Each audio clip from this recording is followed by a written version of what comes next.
Okay, तो topic for today is Bishop score.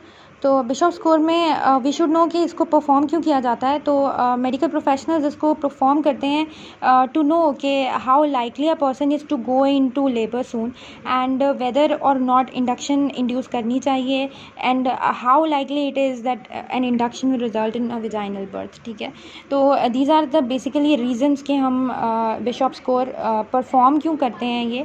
और इसमें हमें पता है कि कुछ पैरामीटर्स होते हैं, हम उन पैरामीटर्स के अकॉर्डिंग हम कुछ स्कोर्स देते हैं, जिसका टोटल स्कोर इसका 13 होता है। Favourable score is 6 to 13 and unfavourable score is like from 0 to 5। Okay, और डायलिटेशन ऑफ सर्विक्स, अगर तो सर्विक्स क्लोज है तो वी विल स्ट्रेट वे हम 0 स्कोर दे देंगे। अगर सर्विक्स 1 से 2 सेंटीमीटर तक डायलेट हुई है तो हम उसको 1 स्कोर देंगे, एंड इफ़ 3 से 4 तक हुई है तो फिर 2 स्कोर देंगे, और अगर 5 सेंटीमीटर से ज़्यादा डायलेटेशन हो गई है तो फिर हम उसको स्ट्रेट अवे 3 स्कोर दे देंगे, जो कि इस केस में मैक्सिमम है। ठीक है, उसके बाद हम आते हैं इफेसमेंट की तरफ। तो इफेसमेंट बेसिकली होती है थिनिंग ऑफ सर्विक्स। तो इसी तरह हम देखेंगे कि अगर 30% इफेसमेंट है तो इसका मतलब कि अभी स्कोर 0 है, 40 से 50% है तो score is 1, and then 60 to 70% will give score 2, and then 80% से अगर इफेसमेंट इंक्रीज़ कर गई है तो अब हमारे पास स्कोर 3 आ जाएगा। और फिर हम कंसिस्टेंसी की बात कर लेते हैं। तो consistency is basically thinning and has mucus है या नहीं है। ठीक है, तो कंसिस्टेंसी की भी हम बात कर लेते हैं। अगर फर्म है कंसिस्टेंसी सर्विक्स की तो स्कोर इज़ 0, मीडियम कंसिस्टेंसी है तो स्कोर इज़ 1, सॉफ्ट कंसिस्टेंसी है तो स्कोर इज़ 2, एंड उसके बाद सॉफ्ट हो गई है अगर कंसिस्टेंसी तो फिर डेफिनेटली हमारे पास मैक्सिमम स्कोर इज़ 2 इसके लिए। उसके बाद हम पोजीशन की बात कर लेते हैं। तो सबसे जो हमारे पास अप्रोप्रिएट पोजीशन होती है वो हमारे पास होती है एंटीरियर। तो बेसिकली पोजीशन है क्या, पोजीशन सर्विक्स की हम हमेशा लेते हैं relative to fetal head and maternal pelvis. ठीक है, तो अगर तो अभी पोस्टीरियर है पोजीशन सर्विक्स की तो फिर हमारे पास स्कोर 0 रहेगा, वो हमारे लिए बिल्कुल भी फेवरेबल नहीं है और हमें फर्दर वेट करना पड़ेगा।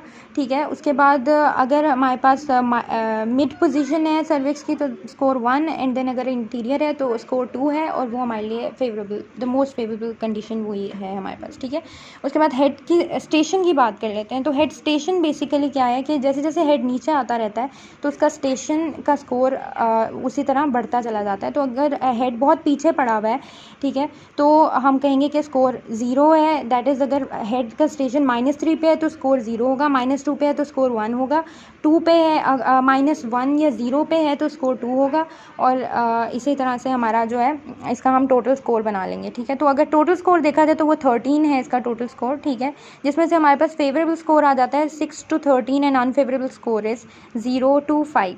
ठीक हो गया। तो अब हमें ये पता है कि जब स्कोर 9 के इक्वल हो या 9 से ज़्यादा हो तो labour induction will be successful. अगर हम लेबर इंड्यूस करते हैं तो सक्सेसफुल डिलीवरी, वजाइनल डिलीवरी के चांसेस हैं।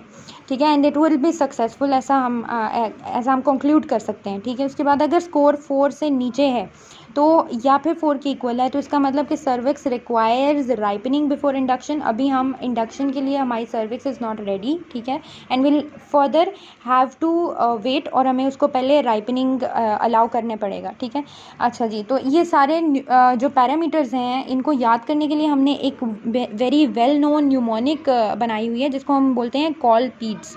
ठीक है, तो where C is for consistency, P is for position, E is for effacement, and D is for dilatation, and S is for station. ठीक है, तो ये this is a very simple mnemonic which can easily be memorised by the students and can help you memorise the entire content very easily regarding the Bishop score. So I hope the video is useful for you. Thank you for watching.